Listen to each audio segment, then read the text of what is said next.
ભાઈ અમદાવાદમાં જો તમારે બેસ્ટ દાળ પકવાન ખાવા હોય ને તો પકવાન 4 રસ્તાની અંદર ઓનેસ્ટ હોટલની એક્ઝેક્ટ સામે મયુર દાળ પકવાનમાં આવી જાજો. આ જગ્યાએ માત્ર 3 જ પ્રોડક્ટ રાખવામાં આવે છે, દહીંવડા, ઘૂઘરા અને દાળ પકવાન. 3 બેસ્ટ છે. 2 પ્રકારના અહીંયા ઘૂઘરા બનાવવામાં આવે છે, એક છે કચ્છી ઘૂઘરા અને એક છે સ્પાઇસી ઘૂઘરા.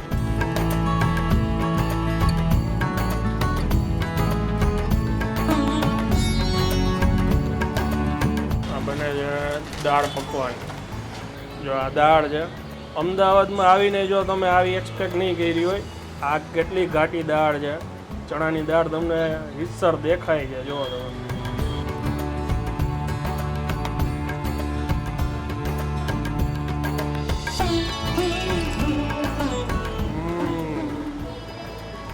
પહેલી જ બાઇટમાં છે ને ખરેખર જામો પડી ગયો. અમદાવાદમાં પકવાન 4 રસ્તા આગળ બેસ્ટ પકવાન આ મળે છે ભાઈ.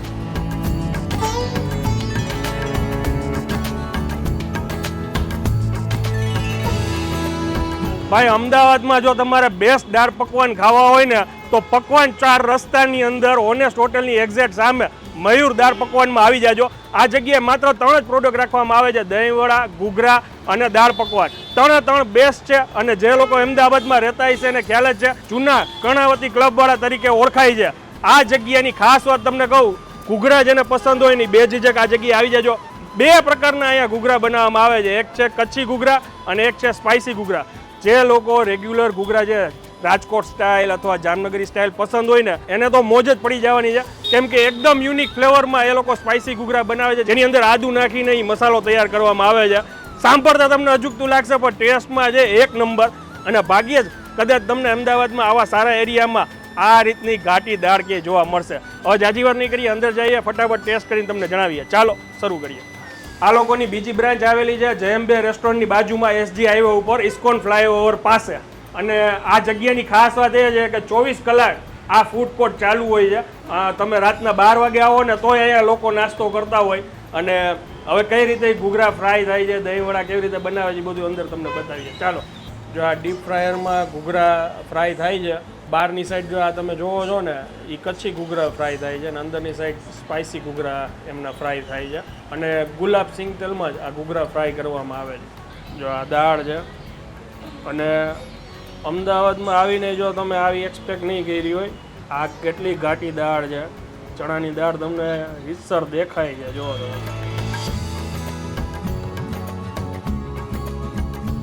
ये कौन से घूघरा बन रहे हैं? तीखा घूघरा. ओके.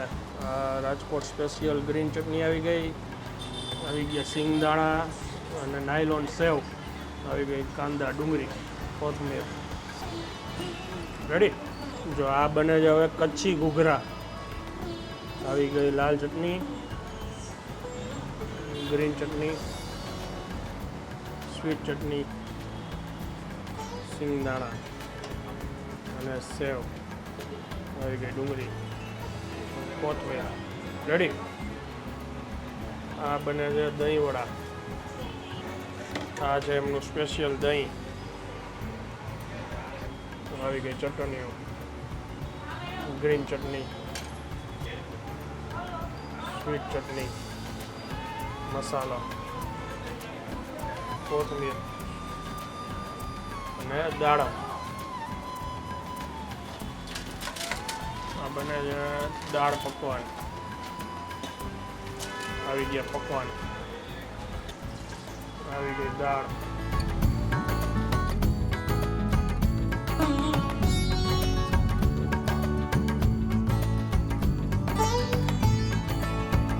સૌથી પહેલાં છે ને દાળ પકવાનથી શરૂઆત કરશું, કેમ કે જે પકવાન હોય એ દાળ શોષી લે.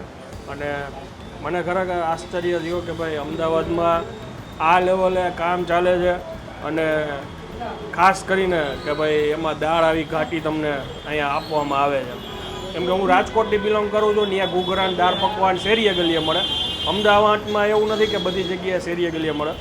અને એક બિઝનેસને, સ્ટ્રીટ ફૂડને એક સારા લેવલ ઉપર લઈને ગયા છે. જેમ કે જો તમે ટીશ્યુ પેપર બી છે અહીંયા, અને આ રીતના પ્લેટમાં સર્વ કરે છે. હવે દાળ પકવાન પહેલાં ટ્રાય કરીએ આપણે. સરખી રીતે મિક્સ કરી નાખી ચટણીઓ બધું.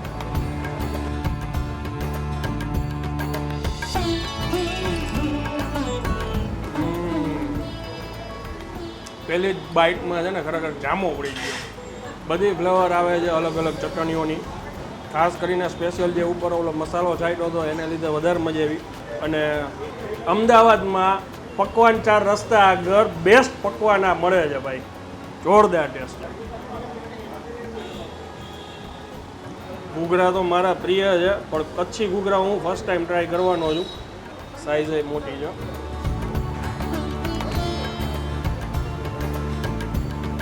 ખાટો મીઠો ટેસ્ટ આવે છે, ચટણીઓનો આવે છે. મસાલો એકદમ કચ્છી ઘૂઘરાનો ડિફરન્ટ છે. જે એનું ફળ છે ને એ ખસ્તું છે, ક્રિસ્પી છે, જેનાથી ખરેખર મોજ આવે છે. અને ભાઈ મને કહેતા હતા કે ભાઈ સ્પાઇસી ઘૂઘરા જે રેગ્યુલર ઘૂઘરા જે કહી શકાય એની સાથે સાથે જ કચ્છી ઘૂઘરા એ લોકો અહીંયા ખાવાનું એટલું પસંદ કરે છે. Too good. આજે રેગ્યુલર આજે પર્સનલી જે બધી ચટણીઓ, દાણા, સેવ બધું જે કાંઈ બી એ લોકો અહીંયા ડીશ સર્વ કરે છે એ જ રીતના બનાવવાનું મેં કીધું હતું. બાકી હું જે લોકો પહેલેથી જોવે છે આપણા વિડીયોને ખ્યાલ છે, ખાલી તીખી ચટણી અને અથવા તો ગ્રીન ચટણી, આ 2 ચટણી નાખીને જ હું ખાઉં છું. અંદર જે સ્ટફિંગ છે ને એમાં અદરકની ફ્લેવર આવે છે જોરદાર. આ બી એકદમ યુનિક સ્ટાઇલ છે. 100% હું કહી શકીશ કે અમદાવાદમાં આ 2 જે ટેસ્ટ છે ને એ ક્યાંય બીજે નહીં મળે. અને લાસ્ટમાં ડેઝર્ટ તરીકે એટલે ખાને કે ઉપર કુછ ઠંડા હો જાય, મીઠા હો જાય એના જેવું દહીં ભલ્લા.